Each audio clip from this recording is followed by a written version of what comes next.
Hello and welcome to the Wicked Things podcast. Today's story is called Small Town Terrors. Locals have always gathered at the little roadside diner to share a cup of delicious coffee and usually some small town gossip.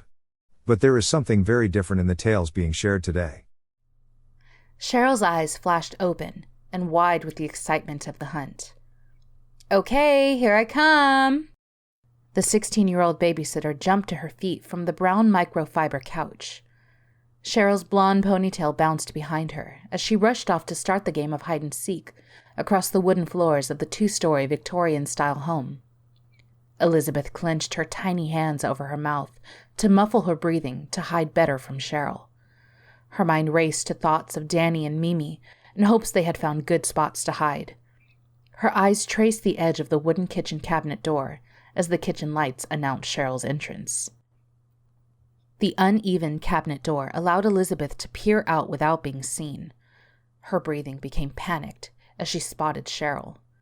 She swallowed hard and slid back into the cabinet, but bumped an old glass vase her mother put down here.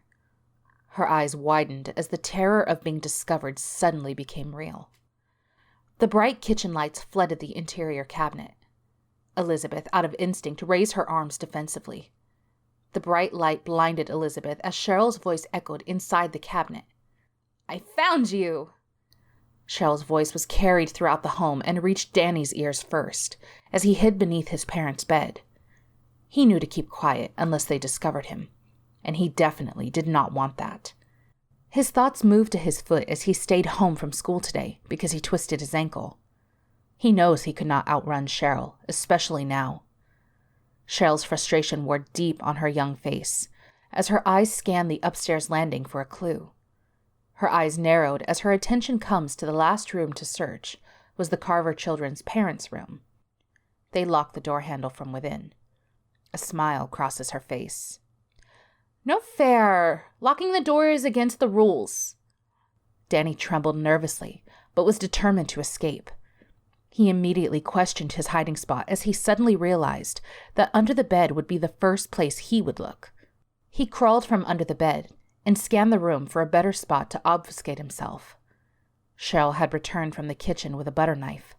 She jammed the knife into the space between the door and the frame. It fit.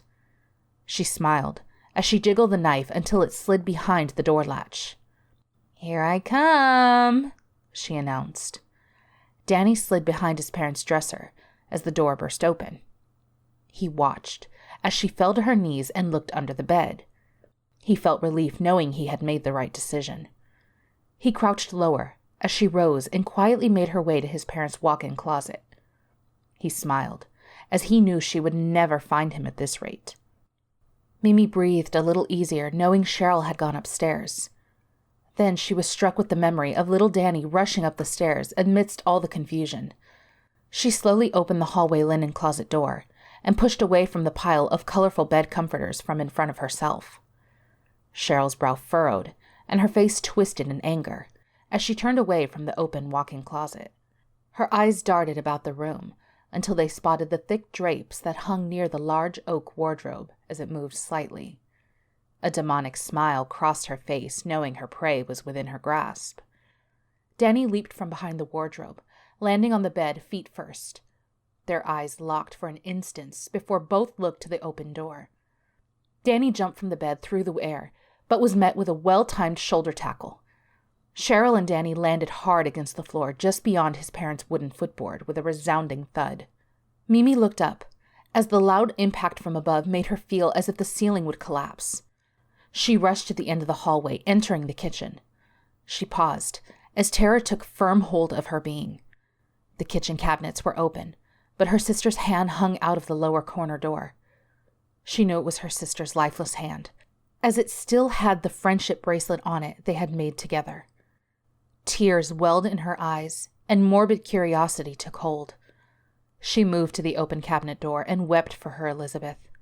Her sister, whom now lay before her, eviscerated by a trusted babysitter. Cheryl stood and wiped the blood from her nose, eyes, and mouth with the sleeve from her flannel shirt.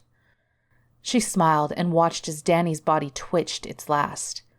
She was proud of her work, but she knew she was not done yet. Mimi, she called out with enthusiasm. I found everyone but you. Here I come.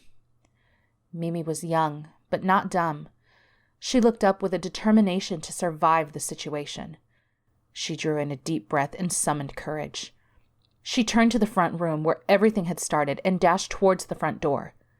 She knew if she could reach the Ditmars across the next door, she would be safe. Cheryl rushed to the end of the second-floor landing and looked down, seeing Mimi crossing the front room as fast as her legs would carry her. All they had to do was pay me for watching you little shits, Cheryl screamed. You're not even our babysitter, you sicko, the 7-year-old cried out as she reached the front door. Cheryl paused at the bottom of the steps and watched Mimi. Mimi turned to flaunt her success in the stranger's face. I'm going to call the cops to come and get you.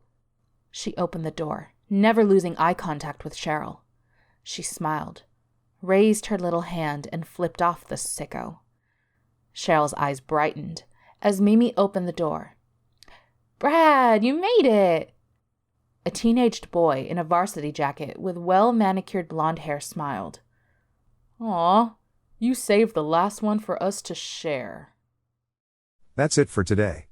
Come back later for the next episode of Small Town Terrors or to check out one of our other tales. Until then, this is the Wicked Things Podcast signing off.